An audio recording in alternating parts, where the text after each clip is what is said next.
And I'm right in the center, right? Nope. I need to move over? Mm-hmm. Okay, perfect. How's that? Like between those two. Okay, I'm sorry. How's that? Perfect. Good. Okay. Good. Thanks for coming today.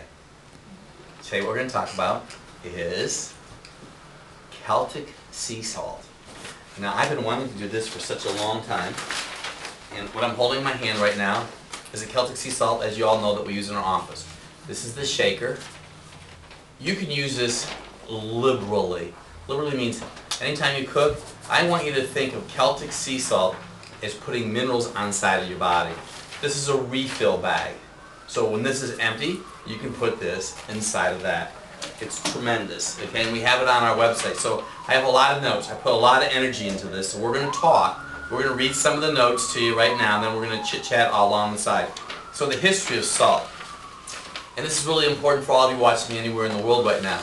Salt used to be actually used as a source of money. And what's really is interesting, I have a Latin word there, solarium argentum. That's where the word salary comes from.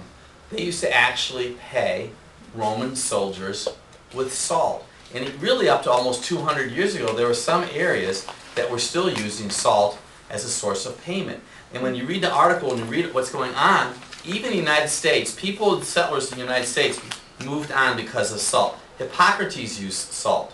He used it for infections. Now, I don't know if any of you have ever sprained your ankle, but if you put salt in water, now when I'm talking about salt, we'll talk about the difference between table salt and Celtic sea salt in a moment, but when you put salt in water, there's something, for lack of a better term, the inside ocean, the outside ocean of your body. When you put salt in water, if you have any inflammation at all, the water, okay, inside of your body will go out to neutralize the salt that's inside of that bucket of water. I'll say that again. You put a lot of salt in a bucket of water or a container. If you have swelling in your ankle, the swelling from your ankle will leave to try to neutralize the salt that's in the water in the bucket. That's important because we're going to get to that in the cellular level, okay? It was said that without salt, there'd be no life. I want you to think of our bodies as batteries. So your body, in my body, is just like a battery. What do you put inside of a battery? You put minerals. You're going to put water inside of a battery. So today we have maintenance-free batteries, but batteries are really run by minerals, and it's really awesome. When I was doing the research on this, what I found out was during the Civil War, the Union, one of the reasons that they won the Civil War is because they eliminated the salt. They eliminated the Confederates' ability to have salt. And see, back in those days, they didn't have refrigeration, so guess how they preserved food? With salt. Very fascinating, isn't it? Salt was used as a preservative before refrigeration. People moved because of areas of salt. Now, where I live at, and where you all live at, Cleveland, Ohio, has huge salt mines. And I actually have patients of mine that go down 800 feet. Can you imagine going down 800 feet?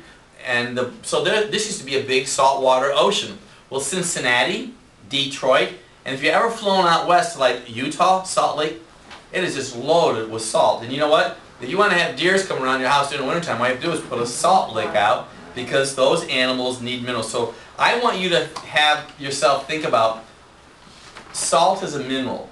Okay, salt is not bad. Now sodium chloride, which we'll talk about briefly, is definitely a difference. And we're going to talk about that right now. The difference between refined salt and unrefined salt. Refined salt and unrefined salt. Fifth bullet down. Unrefined salt has over 80 minerals and elements. Refined salt has 2. Sodium and chloride. Na is the abbreviation for sodium. Cl is the abbreviation for chloride. The real issue today is sodium and chloride. But see, when you go, and here the biggest problem is, you know what the biggest problem is that so many people use and eat fast food. And guess what fast food has in it? Sodium. So sodium is the issue. Celtic sea salt is not just sodium, and it's not just chloride. There's calcium and magnesium and potassium in it. That's important. Now watch, I'm going to read this to you. Sulfuric acid and chlorine in the form of brine are added to the unrefined salt to take the other minerals out. So what they're saying is that they're getting rid of all of the bad stuff. You know what they send with all the bad stuff? That means really all the good stuff. That's being a sarcastic remark. They send it to other industrial purposes. They call the other minerals impurities. They then add anti-caking agents as sodium, ferrocyanide, just think of the word cyanide, ammonium citrate, and aluminum silicate. You can say, Dr. Bob, what are you saying to me? What I'm going to say to you is really easy. I want you to go and look at the container that you use in your home for salt. I want you to look at the ingredients, and I think you're going to be just flabbergasted. They oftentimes use dextrose. What's that, Dr. Bob? That's sugar as an anti-caking agent for salt. Now, if you have unrefined salt, which I use in my home, and you might have some humidity, put some brown rice granules in it. That'll help as a natural anti-caking agent. So dextrose is used as a stabilizer so that the iodide will stay in the salt. So we encourage our patients to be evaluated for their iodine levels, which most of you have been.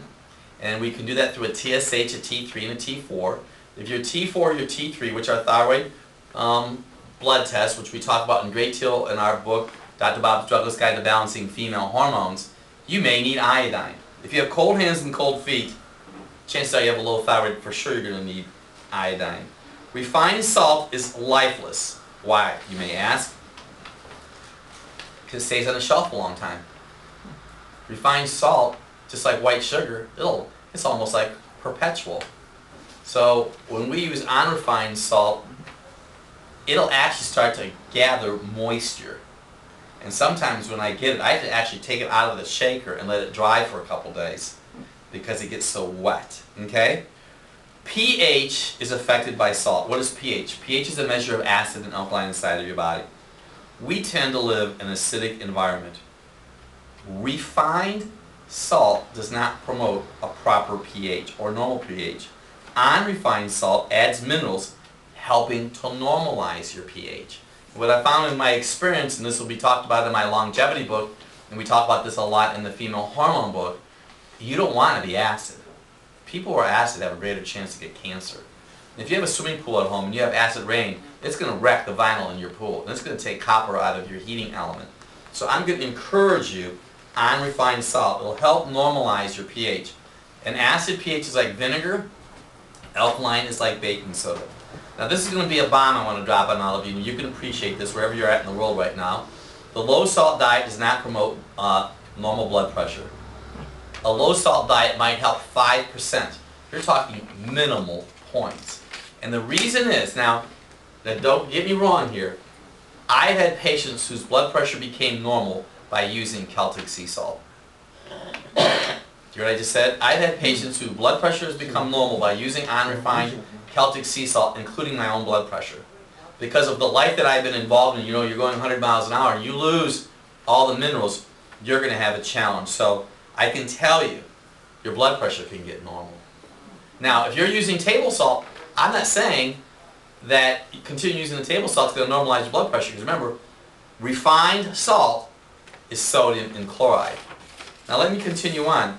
Chiropractic adjustments can help lower your blood pressure 17 points. So I'm going to refer all of you to one of my websites, northcoastchiro.net, northcoastchiro.net, and it is on the back page of your notes right here. And if you're watching me on the internet, download the notes. There is a video on there from a TV program where somebody was getting a spinal adjustment right here in their neck, right here, the type of adjustments we use in our practice, and their blood pressure dropped 17 points. The equivalent of taking a blood pressure pill or two. I see it happen a lot. Now some of you could be salt sensitive. So there are people out there that have a huge sensitivity to salt. Now so you have to be logical about this. So I'm not saying carte blanche everybody's going to be normal, but most of the patients that I see, the Celtic sea salt is going to help them enormously.